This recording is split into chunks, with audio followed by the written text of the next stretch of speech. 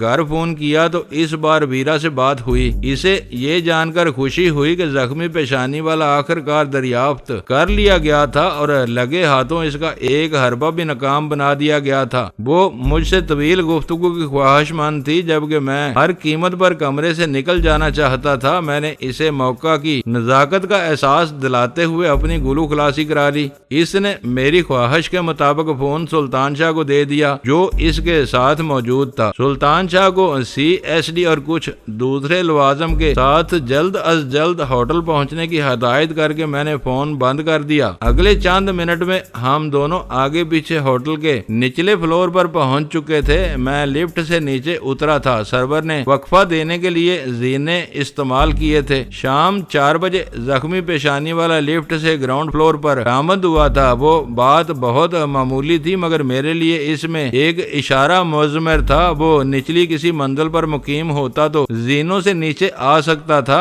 غالب امکان یہ تھا کہ وہ ہوٹل کی کسی بلائی منزل سے آیا تھا۔ میں نے لفٹ کے عین مقابل لابی کے بڑے ہوئے حصے میں ایک دور افتادہ میز کا انتخاب کیا اور وہاں جم گیا۔ میرا رخ لفٹ کی طرف تھا۔ میری میز کے مقابل میں اصل راہداری کافی زیادہ روشن تھی۔ میں اپنی جگہ بیٹھے بیٹھے ہر آنے جانے والے کو اچھی طرح دیکھ سکتا تھا، لیکن اتنے فاصلے سے میرا دیکھا جانا ممکن نہیں تھا۔ سرور نے مجھ سے کچھ فاصلے پر اکلوتے صوفے پر براجمان ہو کر اخبار سنبھال لیا تھا۔ وہاں بیٹھتے ہی مجھے خیال آیا کہ اول خان ہوٹل میں تنہا قیام کے ارادے سے آیا تھا۔ اپنی جگہ سرور کو دے کر وہ چند گھنٹوں بعد چلا گیا تھا۔ کمرے میں ہماری تعداد بڑھ کر 2 ہو چکی تھی، جو سلطان شاہ کی آمد پر 3 ہو سکتی تھی۔ اگر ہوٹل میں رات گئے تک کسی پیش رفت کی امید نہ رہتی تو سلطان شاہ گھر واپس جا کر اطمینان سے اپنے بستر میں سو سکتا تھا۔ دشمنوں کے خلاف ہمیں اپنی وہ رات کالی کرنی پڑتی تو ہم میں سے کسی کو کمرے کی نہیں سوجھ سکتی تھی۔ پھر بھی ہوٹل کے ریکارڈ میں کم از کم 2 افراد کا اندراج ضروری تھا۔ 6:15 بجے کے قریب میں نے اپنی آنکھوں سے اسی زخم خوردہ شخص کو لفٹ سے برآمد ہوتے دیکھا۔ اس کی صورت پر عجیب سی پھٹکار برس رہی تھی۔ میں نے اپنی جگہ چھوڑ دی۔ میری تقلید میں سرور بھی صوفے سے اٹھنے کے لیے تیار ہو چکا تھا۔ لفٹ سے اتر کر وہ دائیں بائیں دیکھتا ہوا ایک طرف چلا تو میں بھی دھندلی روشنیوں میں اپنے کنج عافیت سے باہر آ گیا۔ اس شخص کا انداز بتا رہا تھا کہ وہ ہوٹل کے صدر دروازے سے باہر نکل جائے گا۔ میں اپنے گوشے سے باہر آیا تو یہ دیکھ کر میرے قدم زمین میں گڑ کر رہ گئے کہ وہ ہوٹل سے باہر نہیں گیا تھا۔ ہوٹل میں موجود پبلک فون بوتھ میں کھڑا کوئی نمبر ملا رہا تھا۔ غنیمت یہ تھا کہ اس کی پشت میری طرف تھی۔ ہم دونوں کا درمیانی فاصلہ یکا یک اتنا کم رہ گیا تھا کہ وہ میری طرف متوجہ ہوتا تو مجھے یقینی طور پر پہچان لیتا۔ ابھی میں کچھ سوچنے بھی نہیں پایا تھا کہ اچانک پیچھے سے کوئی مجھے کندھا مارتا ہوا آگے نکل گیا۔ میں نے بنا کر اس کی طرف دیکھا تو وہ سرور تھا۔ شاید صورتحال کچھ ایسی ہو گئی تھی کہ وہ مجھ سے بات کرنے کی پوزیشن میں نہیں رہا تھا۔ یقینی طور پر میرے آس پاس کوئی اور بھی موجود تھا۔ سرور نے کندھا مار کر مجھے اس کی طرف متوجہ کرنے کی ارادی کوشش کی تھی۔ میں بوتھ میں گھسے ہوئے شکار کی طرف متوجہ تھا اور کوئی مجھے دیکھ رہا تھا۔ میں چوکنا ہو کر بہت تیزی سے گھوما اور پہلی طائرانہ نظر میں وہ خوب رو اور صحت مند لڑکی میری نظروں میں آ گئی، جو ایک ستون کے قریب کھڑی اپنے بائیں ہاتھ کے ناخنوں کا جائزہ لے رہی تھی۔ دوستو ویڈیو کو لائک ضرور کر دیا کریں۔ ISI پاک آرمی زندہ باد، پاکستان پائندہ باد۔ معزز ناظرین، اپنا خیال رکھیے گا اور اپنے اس چینل کا بھی شکریہ۔